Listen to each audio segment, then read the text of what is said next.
தாரமங்கலம் அருகே 18ஆம் படி கருப்பசுவாமி கோயில் திருவிழாவில் சுவாமிக்கு பொரி உருண்டை, மதுவகை, கல்பானம், சுருட்டு உள்ளிட்ட பொருட்களை வைத்து படையலிட்டு பொதுமக்கள் வழிபாடு நடத்தினர்.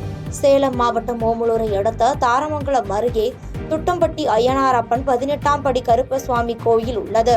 இந்த கோவில் திருவிழாவை முன்னிட்டு சுவாமிக்கு மலர் அலங்காரம் செய்து ஒவ்வொரு மணி நேரமும் ஒவ்வொரு வகையான பூஜைகள் நாள் முழுவதும் செய்யப்பட்டது.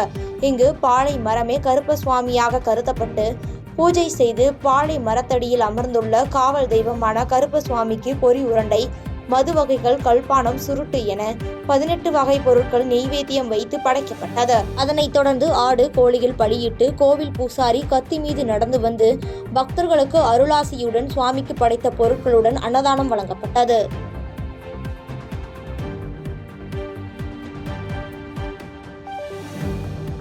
பாதகம் செய்பவரை கண்டால் நாம் பயம் கொள்ளலாகாது பாப்பா. மோதி மிதித்து விடு பாப்பா, அவர் முகத்தில் உமிழ்ந்து விடு பாப்பா.